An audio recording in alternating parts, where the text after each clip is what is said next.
ओम नमः शिवाय। श्री शिव महापुराण शतरुद्र संहिता अध्याय 240। भगवान नरसिंह और वीरभद्र का संवाद। नंदीश्वर बोले, हे सनत कुमार, देवताओं ने जब इस प्रकार प्रार्थना की तब कृपानिधि परमेश्वर ने नरसिंह नामक महातेज को संहत करने का निश्चय किया। इसके बाद रुद्र ने महाबलवान प्रलयंकारी एवं अपने भैरव रूप वीरभद्र का स्मरण किया और उनसे कहा। तब तत्काल ही अट्टहास करते हुए श्रेष्ठ गुणों से परिवेष्टित गणाग्नि वीरभद्र वहां आ पहुंचे। वीरभद्र के वे गण इधर उधर उछल रहे थे। उनमें से करोड़ों गण अति उग्र नरसिंह रूप धारण किए हुए थे। कुछ आनंदित हो नाचते हुए वीरभद्र की परिक्रमा कर रहे थे, कुछ उन्मत्त थे और कुछ ब्रह्मादि देवताओं से कंदुक के समान क्रीड़ा कर रहे थे। कुछ ऐसे भी थे जो सर्वथा अज्ञात थे। इस प्रकार के कल्पांत की अग्नि के समान प्रज्वलित नेत्र से युक्त, मस्तक पर जटाजूट और बाल चंद्रमा एवं अल्प शस्त्रों को धारण किए हुए जाज्वल्यमान वीरभद्र अपने गणों से वंदित हो रहे थे। उनके आगे के तीक्ष्ण दंताग्रह बाल चंद्राकार था। दोनों बाहों इंद्र धनुष के खड़ग के समान प्रतीत हो रही थी। वीरभद्र के प्रचंडतम हुंकार की दिशाएं बधिर हो रही थी। उनका रूप काले बादल और काजल के समान कृष्णवर्ण और भयावह था। उनके मुख पर दाढ़ी और मूछें थी। अद्भुत स्वरूप वाले वे अपनी अखंड भुजाओं से वाद्यखंड वाद्य दंड की भांति बार बार त्रिशूल घुमा रहे थे। इस प्रकार अपनी वीरोचित शक्ति सहित भगवान वीरभद्र शिवजी के समीप आकर स्वयं बोले, हे देव, यहाँ आप द्वारा मैं किस प्रकार किस उद्देश्य से स्मरण किया गया हूँ। हे जगत के स्वामिन, शीघ्र ही मेरे ऊपर प्रसन्न होकर आज्ञा प्रदान कीजिए। नंदीश्वर बोले, वीरभद्र के आदर पूर्वक कहे गए इस वचन को सुनकर दुष्टों को दंड देने वाले शिवजी उनकी ओर देखकर प्रीतिपूर्वक कहने लगे। शंकर बोले, हे वीरभद्र, असमय में देवताओं को घोर भयंकर भय उत्पन्न हो गया है। नरसिंह की असह गोपाग्नि प्रज्वलित हो उठी है। तुम इस कोपाग्नि को शांत करो। पहले सांत्वना देते हुए उन्हें समझाओ कि आप क्यों नहीं शांत हो रहे हैं। तब भी यदि वे शांत न हो तो तुम मेरे परम भैरव रूप को दिखाओ। हे वीरभद्र, तुम सूक्ष्म तेज से सूक्ष्म का और स्थूल तेज से स्थूल का संहरण करके मेरी आज्ञा से अग्नि को वश में करो। नंदीश्वर बोले, शिवजी की इस आज्ञा को स्वीकार कर गणाध्यक्ष वीरभद्र ने परम शांत स्वरूप धारण कर लिया और जहां नरसिंह थे वहां वे अति शीघ्र जा पहुंचे। तत्पश्चात शिव रूप वीरभद्र ने नरसिंह रूपी विष्णु को समझाया और उन महेश्वर ने इस प्रकार वचन कहा जैसे पिता अपने और पुत्र से बात करता है। वीरभद्र बोले, हे भगवान, हे माधव, आप संसार के कल्याण के निमित्त अवतीर्ण हुए हैं। परमेष्ठिन ने आप परमेश्वर को पालन के लिए नियुक्त किया था। पूर्व समय में जब प्रलय हुआ था उस समय भगवान अपने मत्स्य का रूप धारण कर प्राणियों से युक्त नौका को अपनी पूंछ में बांधकर सागर में भ्रमण करते हुए उनकी रक्षा की थी। इसी प्रकार अपने कूर्म स्वरूप में मंदराचल को धारण किया और वराह अवतार द्वारा पृथ्वी का उद्धार किया था। और इस समय भी आपने इस नरसिंह रूप से हिरण्यकशिपु की वध किया है। इसी प्रकार आपने वामन अवतार में जो अवतार ग्रहण किया था, दैत्यराज बलि को 3 पैर से तीनों लोकों और उनके शरीर को नापकर बांध दिया था।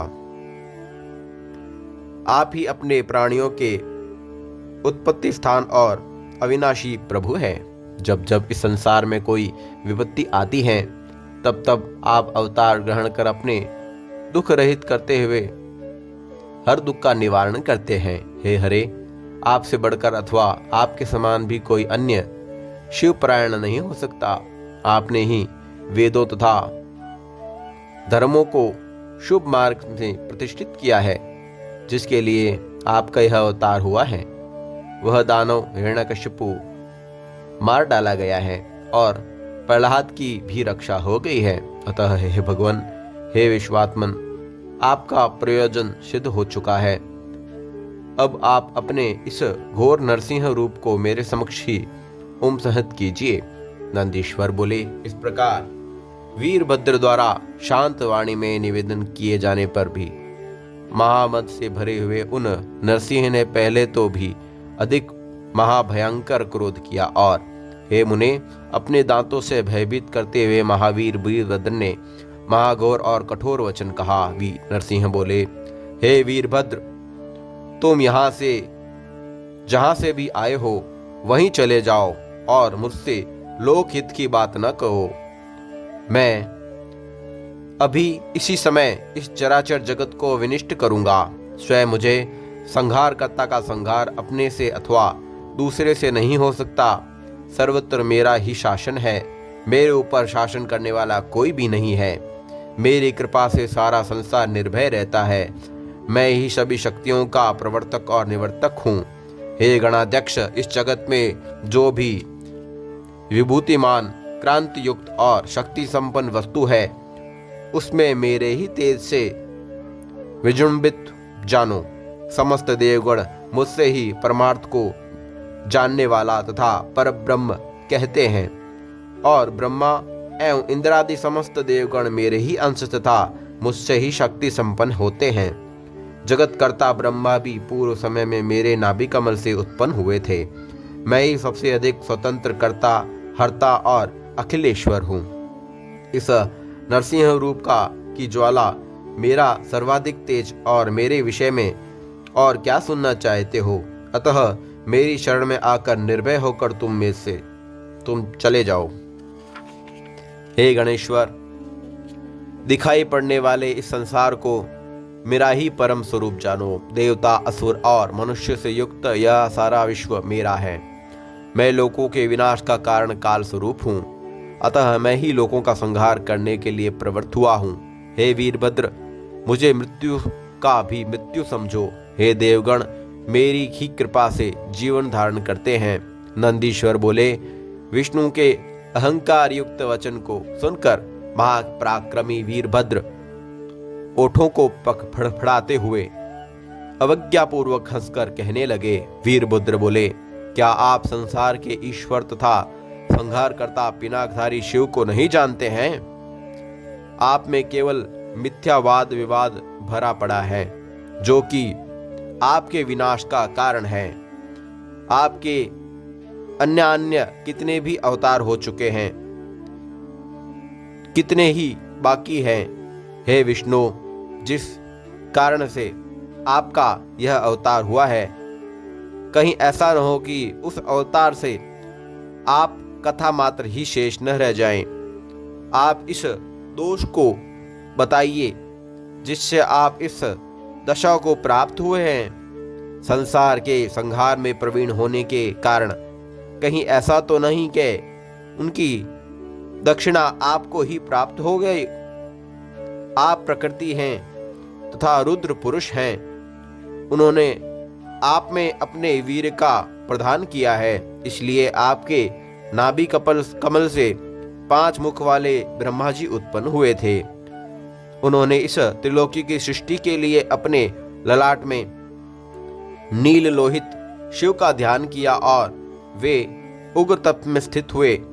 तब उन्हीं की ललाट से सृष्टि हेतु शिवजी उत्पन्न हुए हैं और ब्रह्मा जी ने उन्हें विभूषण रूप में धारण किया। मैं उन्हीं देवादिदेव भैरव रूपधारी की आज्ञा से यहाँ आया हूँ। हे हरे, मैं उन्हीं देव सर्वेश्वर रुद्र के द्वारा विनय और बल दोनों से आपका अनियमन करने के लिए नियुक्त किया गया हूँ। आपने तो अपनी शक्तियों की कल्पना मात्र से ही युक्त होकर एक राक्षस का वध किया, पर अब असावधान होकर अहंकार के प्रभाव से गर्जन कर रहे हैं। सज्जन व्यक्तियों के साथ किया गया उपकार सुख को बढ़ाने वाला होता है, किंतु वही उपकार यदि दुष्ट व्यक्तियों के द्वारा किया जाए तो वह हानिकारक होता है। हे नरसिंह, यदि आप शिवजी को अजन्मा नहीं जान मानते तो निश्चय ही आप अज्ञानी, महागर्वी एवं दोषों से परिपूर्ण हैं। हे नरसिंह, आप न सृष्टा है, न भरता है और न ही संहार करता ही है। आप किसी भी प्रकार से स्वतंत्र नहीं है, आप परतंत्र और विमूढ़ चित्त वाले हैं। हे हरे, आप देवादिदेव की शक्ति से ही कुलाल चक्र की भांति प्रेरित हैं और सदा उन्हीं के अधीन रहकर अनेक अवतार धारण करते हैं। हे हरे, कूर्मावतार के समय बारंबार मंदराचल के द्वारा घर्षित होने से झुलसे हुए कपाल को किसी ने धारण नहीं किया।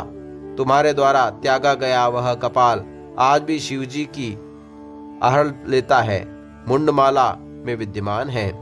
उनके अंश मात्र से उत्पन्न हुए तारकासुर ने जो आपका वैरी था, महाअवतार से तुम्हारे दांतों को उखाड़कर जैसी पीड़ा पहुंचाई, पुनः जिन शिवजी की कृपा से आपके सारे विघ्न दूर हो गए, क्या उन परमात्मा शिवजी को आप भूल गए हैं? विध्वंस सेनावतार में शिवजी ने अपने शूलाग्र से आपको दग्ध कर दिया था। तेजस स्वरूप मैंने दक्ष के यज्ञ में आपके पुत्र ब्रह्मा का 5वां सिर काट लिया था, जिसे अब तक कोई भी जोड़ न सका।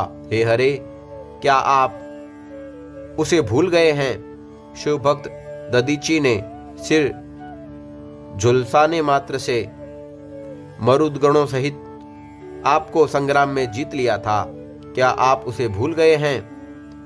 हे चक्रपाणे, आप किस चक्र के संहारे अपना पुरुषार्थ प्रकट करते हैं? वह कहाँ से और किसके द्वारा प्राप्त हुआ है? क्या आप भूल गए हैं? मैंने तो संपूर्ण लोकों में धारण कर रखा है और तुम क्षीर सागर में निद्रा के परवश होकर सोते रहते हो। ऐसी स्थिति में तुम सात्विक कैसे हो?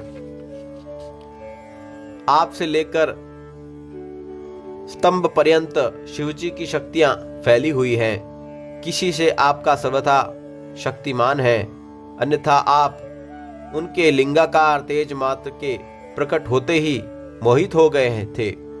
उनके तेज के महात्म्य को देखने से कोई भी पुरुष समर्थ नहीं है। सूक्ष्म बुद्धि वाले लोग ही उन सर्वव्यापी के परम पद को देख पाते हैं।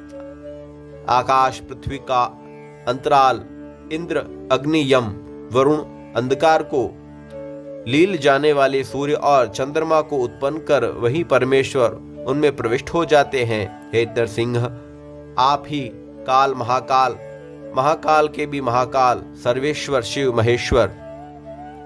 आप अपनी उग्र कला के कारण मृत्यु के भी मृत्यु हैं।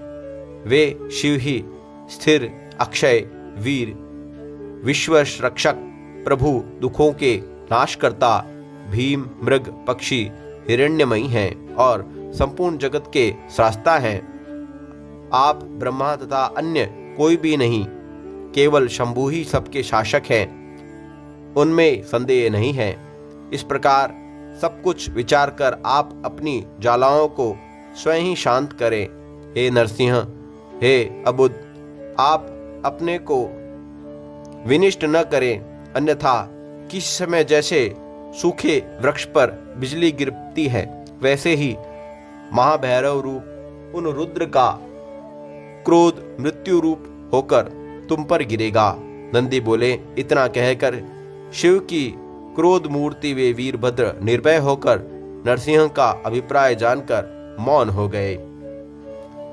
ओम नमः शिवाय। श्री शिव महापुराण शतरुद्र संहिता अध्याय 240 संपूर्ण हुआ।